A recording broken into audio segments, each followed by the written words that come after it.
Hey friends, welcome back to Crafter Support. I'm Andrea, and today we're going to be making these really pretty gift bags out of just your regular paper that you have lying around. This is designer paper. Some of it is from Hobby Lobby, some is from Echo Park, and you can also make it out of basically any like paper that's thicker than like printer paper. So these are just the different sizes. That first one I showed you was made with 2 pieces of 12 by 12. This one was made with 2 pieces of 10 by 10. Basically, it's a squared off piece of paper is how we're going to make these. This was made with a 6 by 6 piece of paper. And that's my favorite size. It's a super cute size. It could hold a gift card, earrings, necklace, like things like that inside of it, which I thought was really cute.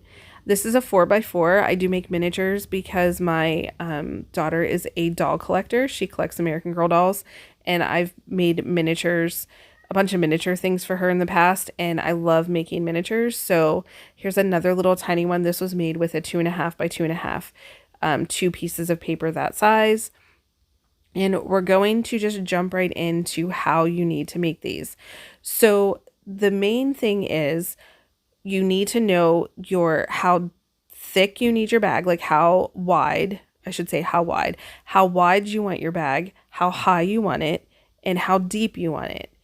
That's going to determine your measurements.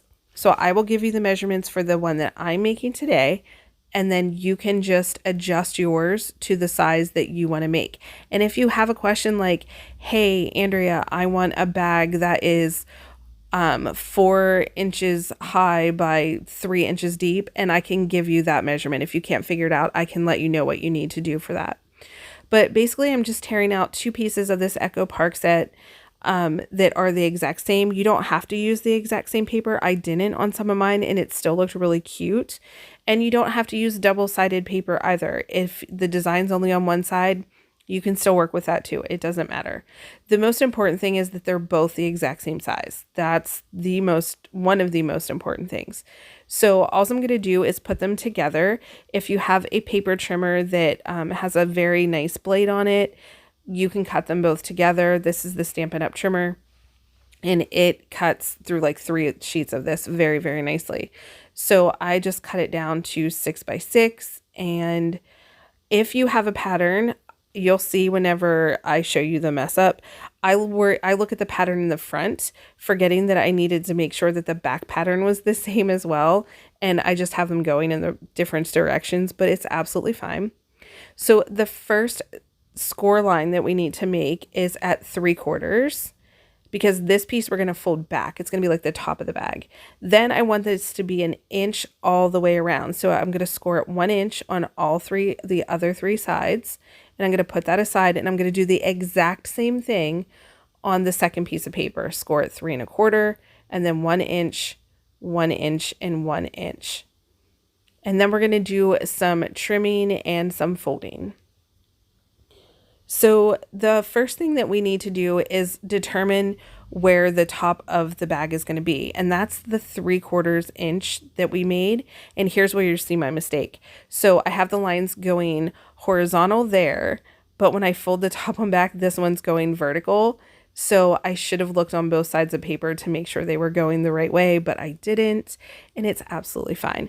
But you do want to use your bone folder. A really important thing with this too is having a really good fold. So you want to use a good bone folder or the edge of a ruler or something that is going to give you a nice crease. And you're just going to go along all those score lines that you made. And like I said, that's going to determine how like smooth your bag folds for you. So I'm just going over the second one. Basically, you're just doubling up everything until we trim it out. And that's coming up very soon. So this was such a fun craft to make. I really enjoyed making all these bags, and even my daughter was like, those are super cute, Mom. Like, you have to make me some. So here's the important thing. The first one that you trim, you need to make sure the top of your bag is to the right. Then you're going to trim up to your first score line at the bottom score. Does that make sense? Do you see where it's at? Like, we made that 1 inch score at the bottom, and now we're going to cut up to where it meets the other score line. we're going to cut, I shouldn't say up, we're cutting in. Then we're going to turn it around so the top of our bag is on the left. And we're going to do the same thing. We're going to trim up in that score line. We're going to cut out a little V to make it less bulky. And now when we do the second one, we're going to reverse it. We're going to make sure that the top of our bag is at the top. We're going to cut the bottom score so it folds up. And then we're going to trim out that with a V. And then we're going to go over and do the same thing on the left side. We're going to trim up to where the score lines meet, trim out the V, and we're ready to go. So the one with this, with the cuts on the inside is when you turn the top of your bag to the right and left. The one from top to bottom, you keep the top of your bag at the top. I hope that made sense. Okay, now we're just going to glue down the top part of our bag. I just use my bone folder here to make sure I squish all the glue down into the right place. And I lied. I didn't use my bone folder. I thought I used my bone folder. I usually use my bone folder. I don't know why I didn't use my bone folder. I usually do for that part. And then we're just going to put glue on those little tabs that we cut. And we're going to line up our edges, our corners. And we're just going to hold it there a second. This glue does dry pretty quickly, but it's also a very, it's a very permanent glue that when you get it on something other than the paper, it's very sticky. So just be careful with your design paper. Okay, so now I'm just holding it in place for a few seconds, making sure that it's ready to go. I'm going to put it aside, and then I'm going to do the exact same thing to the second piece of paper. So, okay, so here, I was going to say, I usually always use my bone folder for that because I don't like the glue coming out and getting on my hands. Okay, so now we're going to do the same thing, put the glue on our little tabs, and this time we're going to fold them in and let that, just hold that there a second.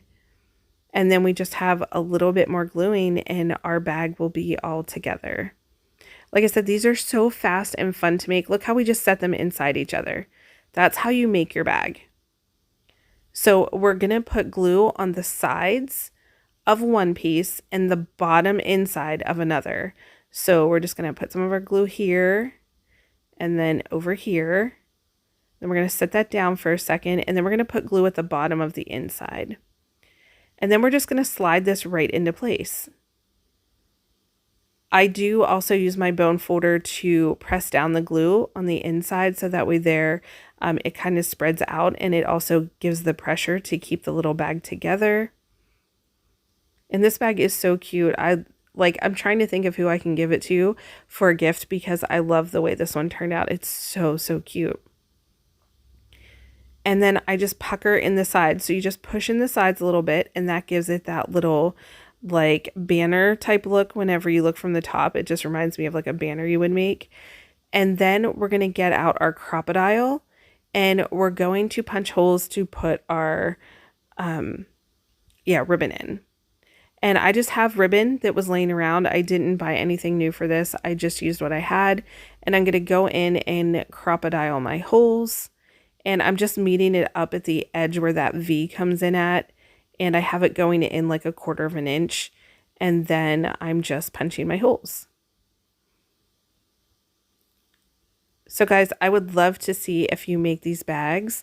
I can't wait till Christmas because I have so many ideas to make Christmas bags with that I'm like, okay, Halloween and Christmas can't come soon enough. Even Thanksgiving, the 4th of July, I can make little favors for it because we always have our family over. And these bags are just so easy and cute to make. So here I'm cutting way too much ribbon. I don't know why I think I need all this ribbon.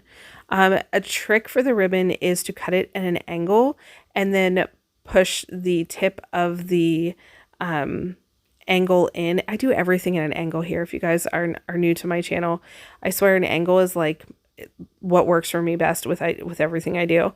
I cut it at an angle, and then I just tuck it in for now because I want to make sure that the other piece of ribbon matches up nicely before I attach the ribbon permanently on. And again, here I have to cut my my piece at an angle, and I didn't do so hot on that one piece. I have to recut it. But this is so simple, and you wouldn't even have to, honestly, you don't have to put ribbon on it if you didn't want to and you just wanted to make cute little bags to set on a table for like an event or something. But I just thought the handles made it so, so cute. So now I'm trimming these down a little bit, and I'm going to get double-sided tear and tape, and we're going to put this on the ribbon pieces, and then I'm going to burnish them down and then peel them off. Okay, so this tape that I'm using actually came from the Dollar Tree. I love this tape. It's double-sided. Yes, Stampin' Up! Does sell a form of tear and tape. It's thinner and it's better for when I use the tear and tape from Stampin' Up! It's thinner and I use it for like card making for like really little pieces. But if you need something a little more substantial, like for the size of ribbon, I love using the stuff from the Dollar Tree. And guys, it's like $1.25. It's so worth it to pick it up when you see it. My Dollar Tree runs out of it as soon as it comes in, because as soon as I get there, I'll buy just a few, and if I go like the following week, they're completely gone. So you definitely want to check that out at the Dollar Tree if you have one nearby.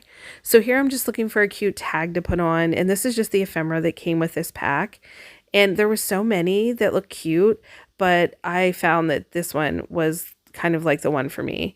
So I'm just using baker's twine here to tie a little knot, like a balloon knot around it. And then I decided that I kind of wanted it to stay in one place like I did with some of my other bags. I like it when the tags don't necessarily flop around too much. So I end up like here, that one was glued down, so was that one.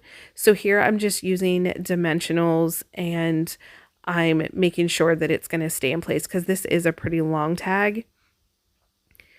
And it's super cute. And like I said, I just love the way that this turned out. And it looks so sweet. It says, "I'm so lucky to have you."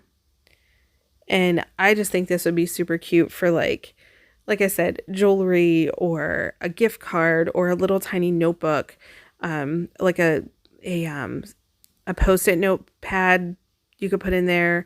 But like I said, you can make these any size you'd like. Again, if you have any questions on sizing, if you're not a member of our Facebook group, go over and join that. I have links in the description box below.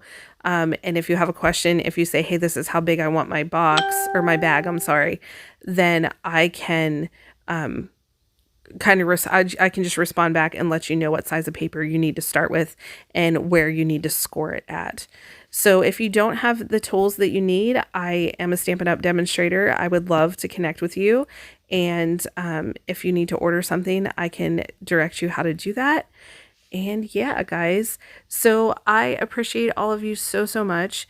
And I hope you enjoyed this video. I hope to see that you guys make these bags. And if you do, I would love for you to post them on the Facebook group, just because I love to see what you guys make too. And I think you're going to be seeing a lot more of these bags around the holidays, like I said, because I think they're going to be super cute and easy to make and really great for gift giving and using up all that extra paper that you just have laying around the house that you don't want to waste. All right, guys, thank you so much for watching. I hope you all have a great day, and I will talk to you in the next video. Thanks for watching. Bye.